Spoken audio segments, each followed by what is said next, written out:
Hi everyone, welcome to CCNB's webinar on NDIS Support Coordination. I'm Kaz Dawson, I'm the CEO of CCNB. Really pleased to have everyone joining us and to have such a great turnout today for the webinar on NDIS Support Coordination. Some of you may be return participants from previous webinars that we've had, but whether it's you're a return participant or it's your first time, welcome. We've got some great representation today. We've got people from the Department of Health. We've got some other local providers and coordinators, and we've also got some NDIS customers or potential customers. So thank you to all of you for joining us. As always, I would like to start by acknowledging country. I'd like to acknowledge the traditional owners and custodians of the land on which we work, or the lands from which you are joining us today. I'm joining from Gadigal land, but we also have panelists from Camaragal land today as well. So, but I would like to extend my respect to Aboriginal and Torres Strait elders, past, present and emerging from all the areas that you are joining or all the areas where you work or play.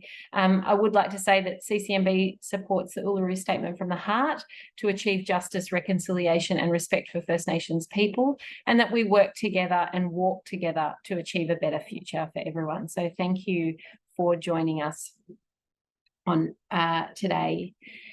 We're looking forward to having you. We're very excited to have some great speakers from our NDIS Support Coordination team here today and our service delivery team. So you'll hear from them shortly on the exciting stuff, but it's my job just to give you a tiny little bit of background before we start. So for those of you who don't know much about CCNB, CCNB has been a local provider of community services and a whole range of community services for about 30 years, predominantly and historically on the Northern Beaches and northern region of Sydney, but we now have programs much further afield, including some big national campaigns that we run, which is exciting to be engaging with PHNs, councils, participants and communities from all around the country, which is really fantastic. We run a whole range of services, as I said, some of which you'll hear about today. We predominantly work in the aged care support at home space, NDIS and mental health, but we also run a range of other community programs, including one of the biggest volunteering programs in the north side of Sydney, which we're really pleased is still growing. So we do consider ourselves a little bit of a kind of community hub provider, and we're really pleased to be able to offer such a range of different services and to have the agility to adjust those services to our community's needs as we go. Today, you're going to be hearing a bit more about the types of services that we offer. We're going to do a bit of a deep dive into NDIS Support Coordination and hear about what that involves, what it looks like, and how our model of service delivery works around that. Fabulous to have you all on board. Thank you so much. I am going to hand over to Ashleigh Overton, who's one of the practice managers at CCNB, and she's going to kick off with our more specialised content. Thanks, Kaz. So, my name's Ashleigh. I'm one of the practice managers, one of two in service delivery. So we manage the 4 teams here that offer our service delivery programs. And I thought it would be a good opportunity because we've got a variety of different people attending today, just to give a bit of an overview of some of the other services that CCNB offer. So we sort of see ourselves as like, you know, a great organisation that offers a variety of different services across aged care, disability and the mental health space. So I thought it would be a good opportunity to give people a bit of an update on what we're currently offering so that you can see what potentially is available for some of your other customers as well.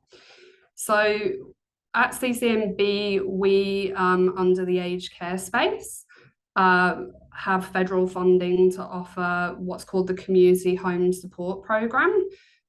These are sort of for anyone aged 65 years and older and are our entry level or single service type. So we receive all of our referrals through My Aged Care, and customers will go via My Aged Care and receive a bit of a referral and we then access those codes for things like personal care, domestic support, social support.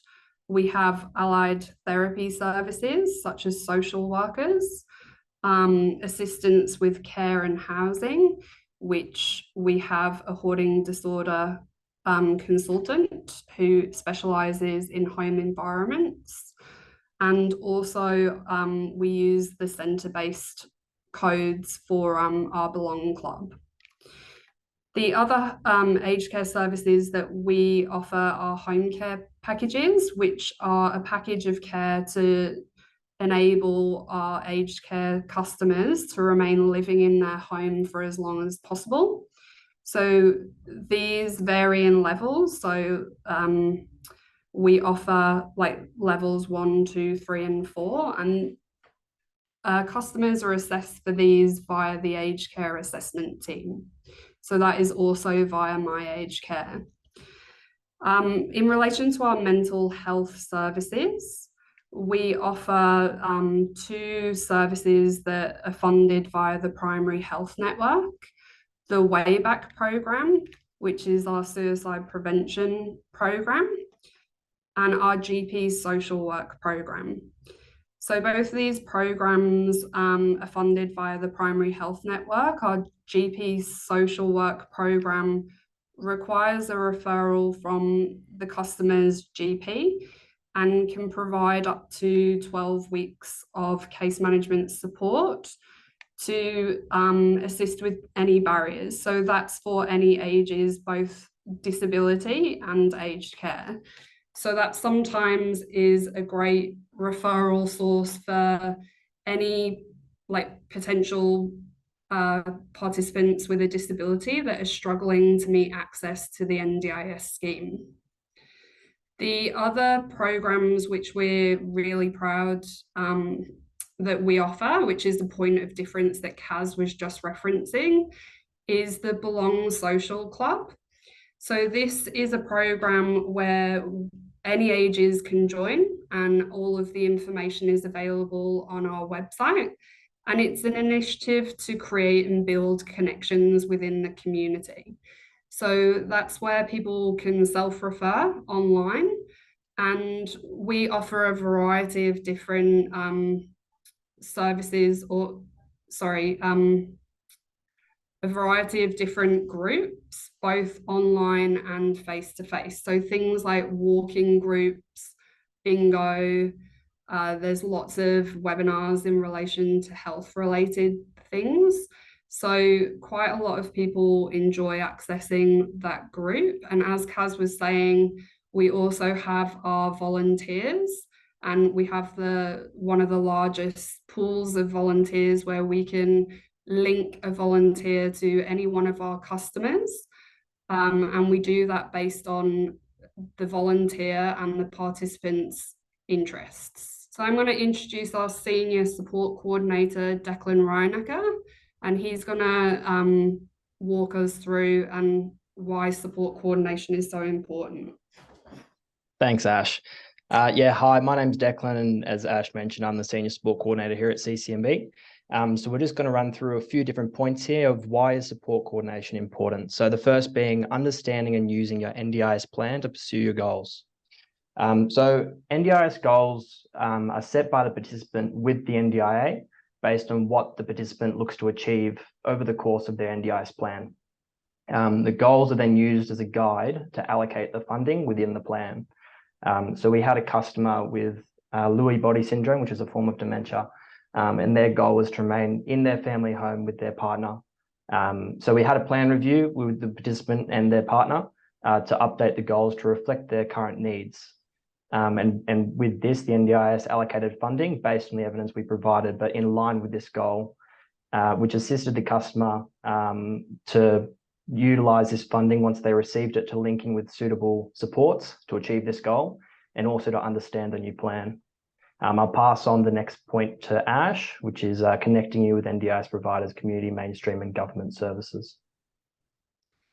Yeah, so a large scope of the role of support coordination is to connect not only like with NDIS providers as per the funding within a participant's plan, but it's also to utilise any community, mainstream and other government services. So I'm sure we're all aware of participants that have received a level of funding, but there's always other factors within that participant's life that they may require additional linkage to community, mainstream and other government services. So I'll talk a little bit about a participant who we have supported over the course of the past 4 years and how we have built upon the funding that was allocated within that participant's NDIS plan. So this participant became known to CCNB when he struggled to meet access to the scheme due to a lack of paperwork related to his accepted disability, which was multiple sclerosis. So that was largely due to the fact that he hadn't been reviewed by a clinical team for quite some time and he wasn't properly connected with a GP. So once he met access for the scheme and was provided with his first NDIS plan, he was then referred to CCNB for support coordination. From there, the support coordinator was able to link this participant with a new proactive GP. And as part of that initial discussion with the support coordinator, we were able to identify that there was other goals outside of his NDIS plan. So one of the key issues for this participant was one, that he hadn't had a medical review for some time, and two, also that his housing situation was not stable. So he was residing with a family that had a granny flat, and this was not a long-term solution for him. So what we were able to do when we linked him to a new GP was have him referred to the Royal North Shore multiple sclerosis team, where they fully reviewed his disability and were able to also offer him a trial of new medication, which he thought was great. The other thing that we were able to do is tap into CCNB's GP social work program, which his GP happily referred him to. And that social worker was able to support this participant to submit a New South Wales housing application, which was successful, and he was transitioned to a new home.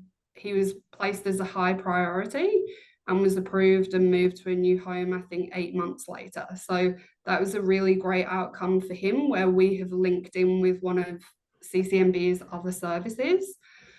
From the support coordinator's perspective, and working with that participant's funding, we were able to link him to a range of allied therapists which were funded through his improved daily living funding within his plan.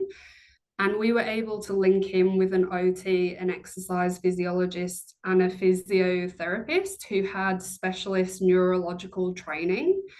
And as a result of that, he's excelled, like in relation to his goals around improving his safety at home and also being able to remain living at home for as long as he can. So for him, this has been a really great outcome. Where we have managed to link him into not only NDIS registered providers through his plan, but we've also tapped into community and mainstream services also. This participant during COVID was also socially isolated, so we were able to link him with one of our volunteers at CCNB who kept him connected during the lockdowns. So I'll just pass you back on to Declan, and he will talk you through how we'll support you to build your confidence and skills to use and coordinate your supports. Great, thanks, Ash. Yes, so as we all know, I'm not sure what the experience is with the NDIS within the people attending today, but If you do have any experience with it, the NDIS is quite, it's an incredible scheme, but as it's grown to support more people, it's also organically become a more complex system. So a key part of our support coordination role at CCNB is to provide expert information, advice, and guidance to our customers and their representatives. So over time, we develop their confidence and skills in coordinating their own supports. So we had a customer who was under the age of 18 with an NDIS plan. So in this case, their legal guardian becomes the representative. So their representative was a single mother with 3 children, 2 of which were on the NDIS. And so the mother linked in with us at CCNB with no prior knowledge of the NDIS or how to use a plan or what supports were available to them. And we're able to provide that information, advice, and guidance around things like plan reviews, support linkages, and just general queries. And it's to a point 1 year later where she's very independent with coordinating her own supports for both of her children, and she'll reach out to us whenever she gets stuck, and we'll always remain in the background to provide the support where needed. And I'll pass it back to Ash for the next slide. So a large part of what we wanted to talk to you all about today was we've made some slight adjustments to our model in service delivery and how we support NDIS participants. So some of the adjustments have been made following feedback from both service providers and also NDIS participants. And I just wanted to help everyone understand how our service delivery teams look and what our care circle model is, and also to talk through a little bit about the improvements we've made.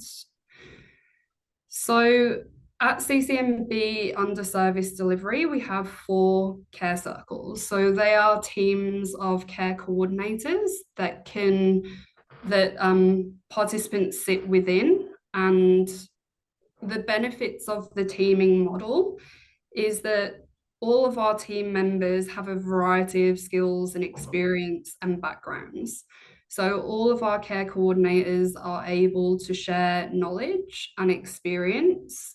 And whenever there is a complex situation, they're always able to team and help one another improve the outcomes for that participant. The other benefit is that when a team member is sick, there is always someone available for that participant or service provider to talk to. So within the team, someone is always available to pick up the phone or action an inquiry if the first or primary contact is away or on leave. So the changes that we have made based off some feedback is that we have allocated a primary or first point of contact to work with our NDIS participant.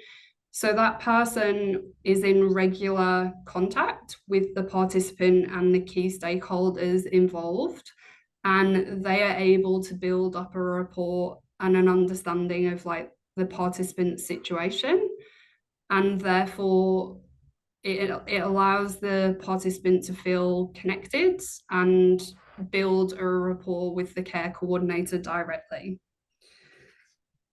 Now I'll pass to Declan, who's going to discuss how our NDIS support coordination service works. So how does our NDIS support coordination service work? So you've got your new NDIS plan, you're ready to make a referral. So that's the first thing. So a referral can be made. We've got 3 different ways of contacting our team here. So we've got our website, we've got a number for the customer service team. We've also got an email, which I'm sure one of the team can drop into the chat box. So our customer service team assess the referral, and then they'll send it through to one of our care advisors who will make contact with the participant or the representative to just make sure that we do suit your needs and we can meet those needs. After that, we'll move into signing up, and this is where the customer advisor will probably organise a home visit if it's possible to come out and further discuss our services, what our offering is, and if you're happy to sign up, we can get a service agreement signed there. From there, the care advisors advise our practice managers, one of which is Ash, who then allocate that referral to one of our coordinators. And this is based on the capacity and also the suitability. So obviously we have coordinators that might specialize in a certain area or have a bit more expertise in that area. So you might have a SEAL client, you might have a client with specific complex challenges. So, you know, that allocation is based on, where the suitability lies. And from there, the coordinator will make contact, and it comes down into 4 separate points now, which is the initial stage of the coordinator coming to help you with the NDIS plan is the plan setup. So this can involve face-to-face home visits. It's getting things like NDIS consent forms done, creating a care plan, doing home safety form nomination forms for representatives who want to be a contact for that participant. We also do work around managing support. So this is things like making those support referrals with our providers, service request forms as well. And we've lost the slide. That's all right. We'll just, there we go. Oh, one back. Oh, there we good. Well done. All right, back. Service request forms. So sending off those request forms to the support providers to make sure they have all the detailed information they require.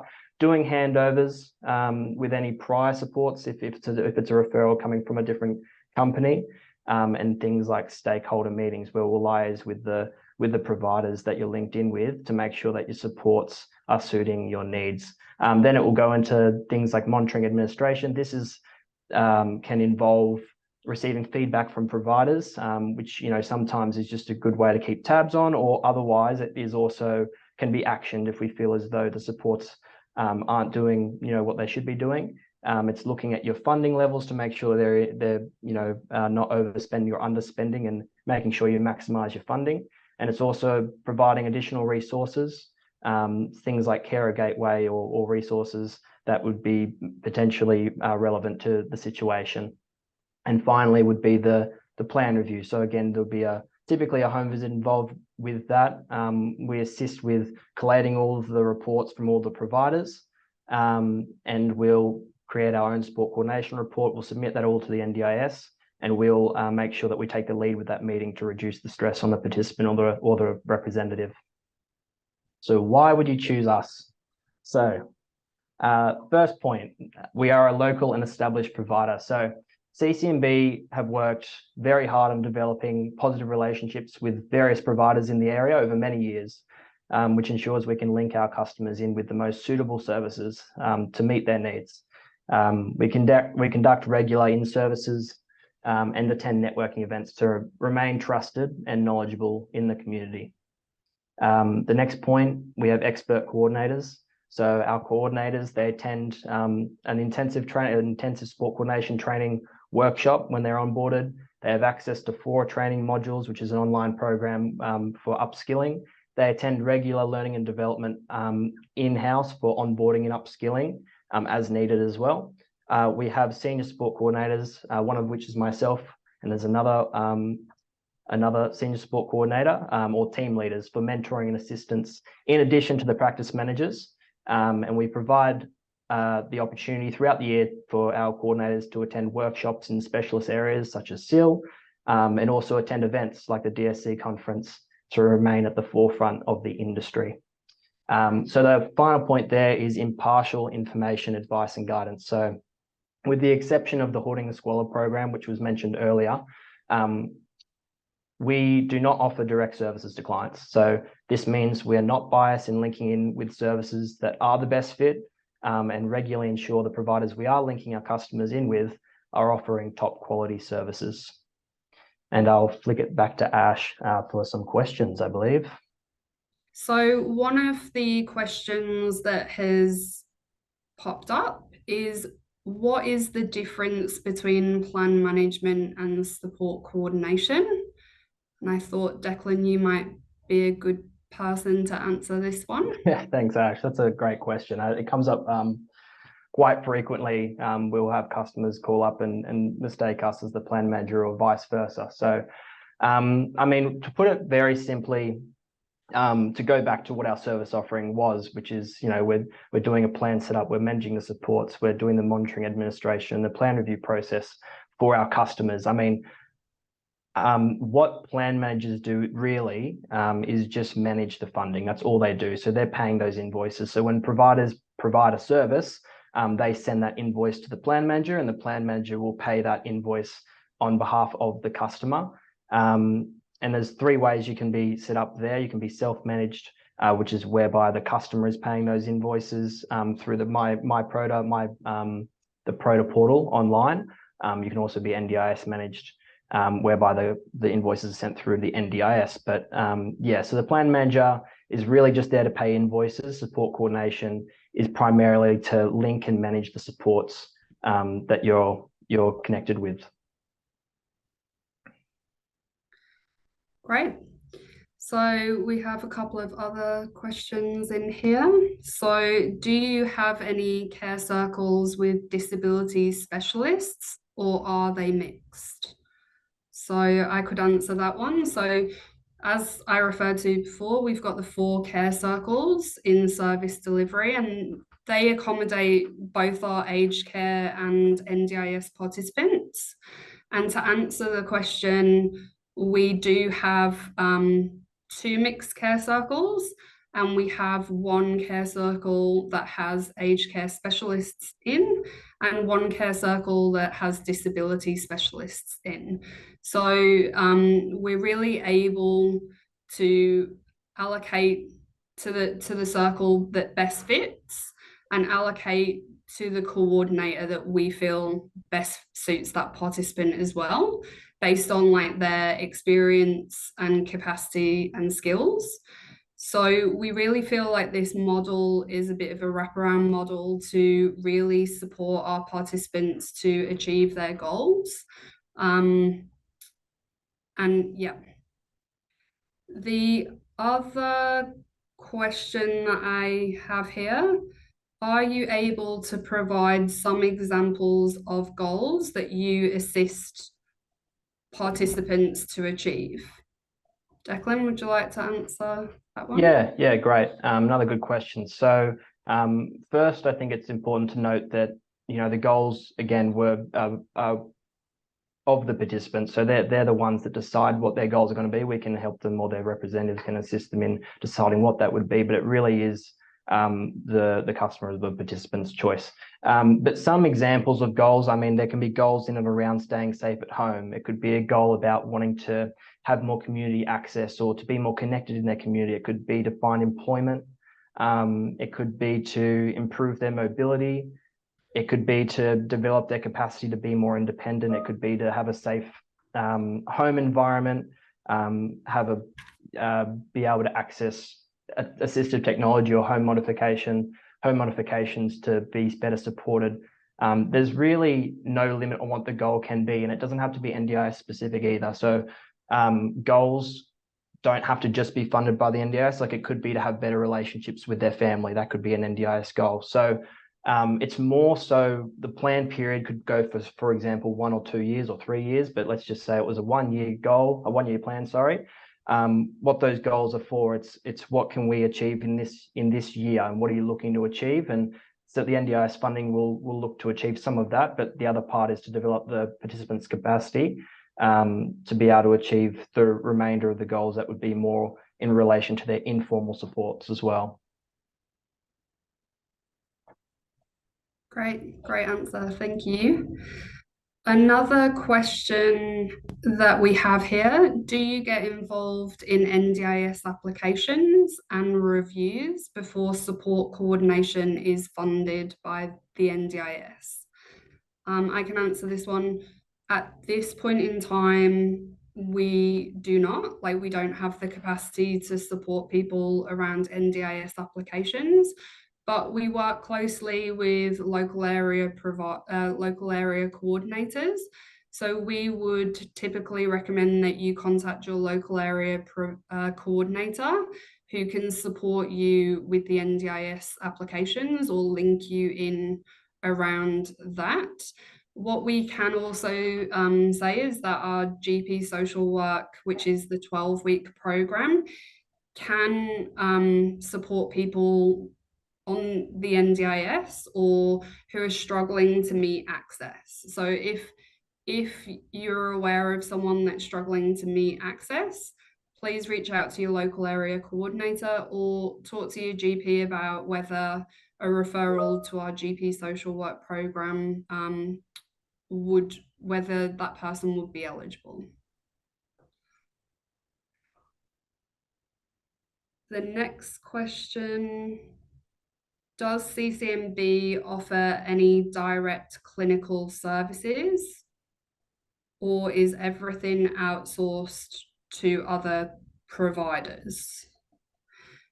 So to answer that question, in relation to the NDIS, is we link to providers based on what is approved within that participant's NDIS plan. But CCNB as a whole, we do have registered nurses that work here at CCNB that we can discuss any clinical issues, and also our social workers too, in relation to any problems that we might have. And especially in relation to our aged care services, our clinical team are able to review that customer where there's a clinical need. Do you want to add anything to that, Declan? No, I think that pretty much covers it. Obviously, again, one of our point of differences here at CCNB is that we are impartial in terms of connecting with providers. So in a sense, it is outsourced, but again, we do have those positive relationships with those providers. So it's not as though we're just linking in with whoever we find. We have trusted relationships with providers within the area over many years. So we do link in with those providers to assist with whatever the customers are requiring in terms of support. Yeah, and the benefit that we also have here at CCNB is, despite the fact we do link out to external providers for NDIS participants, we have the beauty of being able to consult with our registered nurses around any complexities or any concerns that we might have clinically. So that is a useful tool for our NDIS care coordination team. Let me just double check if we have any more. So someone has asked, where can I find more information about the NDIS? Personally, I feel that the NDIS website has great information. They've worked really hard on creating a lot of fact sheets for both providers and participants. So you can generally type in a Google search around what information you're looking for, and the NDIS will have a lot of information on their website and fact sheets. So whether it's assistive technology or a participant that needs to see if they're eligible, or someone that's looking to see whether they're eligible, there's lots of information available on their website. And also connect with your local area coordinators, because quite often they will do community events where they will provide information about the NDIS locally. Anything else that you would like to add on that one, Declan? Yeah, also call them. They're there to answer calls and answer your questions. So I do it all the time. The NDIS is a bit of a moving beast. So I'll always give them a call to inquire about any recent changes, or even when we have had inquiries about access criteria, we definitely encourage people to call the NDIS because they're there to answer your questions. So yeah, give them a call. I know they've recently employed a few more people to be on the phone, so that the wait time's not too bad, and they're all lovely people. So yeah. And the final question that I have is, what services can you access through the NDIA? Would you like to answer that, Declan? Yes, I will. So there's plenty of services you're able to access through the NDIA, and I suppose it comes down to the funding categories that the NDIS will approve in that plan. So and it's quite expansive, so I'm not going to go through every single thing, but I suppose we can touch on the the ones that are most predominantly accessed through the NDIS. So it's broken down into 3 different big chunks of category, one being a core category, one being a capacity building category, and the other being a capital category. So the first part, which is your core, is more in around things like if the participant's accessing supported independent living, that's where the funding from there could be drawn from. Things like assistance with daily life, so support workers or community access support workers, things like consumables for continence aids can be accessed through that core funding, which again is more around your day-to-day activities, and that's how it's kind of structured. The second one is your capacity building funding, and so this can include improved daily living, which is things that, like therapists, it could be an occupational therapist, a speech therapist, a physiotherapist. There's improved health and well-being, so things like your exercise physiology, your dietetics, improved relationships, so you've got behaviour support practitioners that can be drawn from that category. Support coordination, so ourselves, and also plan managers would come through that capacity building category. The final one was the capital, so that's things like assistive technology, so a wheelchair, for example, home modifications, so if someone wants to make some modifications, it might be wanting to widen the doorways for access or put a ramp in, and also SDA, so specialist disability accommodation funding, which is to fund typically still providers to pay the maintenance fees of that home. So that's kind of a little brief rundown of what services you could access through the NDIA, but it is very specific to what the customer or what the participant needs, and what is in line with their disability and their diagnosis. Thank you very much, and I'll hand back to Kaz. Thanks, Ashleigh and Declan. Great presentation. Hopefully all our participants found some of that information useful and relevant. As I said at the beginning, we're really grateful to have you all here. This is part of a series of webinars that we're running, so we encourage you to stay in contact with us, so that if we are running webinars that are of interest to you or anyone that you'll work with or engaging with, we encourage you to come back and see us again. I'm just sharing on the screen at the moment some contact details, so that if you hang up from this and then the questions occur to you, we do encourage you to reach out to us. We've got a 1300 number there, or you can email us. It is the generic CCNB email address, and it gets directed through to the team who is most relevant to support the question that you have asked. So definitely encourage you to take a screenshot of those details. That's all from us. Thank you again for coming. We really appreciate the support and hope that we are able to support you further with any questions that you have. So we'll just leave that slide up for a couple more seconds, and then the webinar, will close. But we do encourage you to continue to reach out to anyone at CCNB if you have any queries or questions. But other than that, thanks for coming.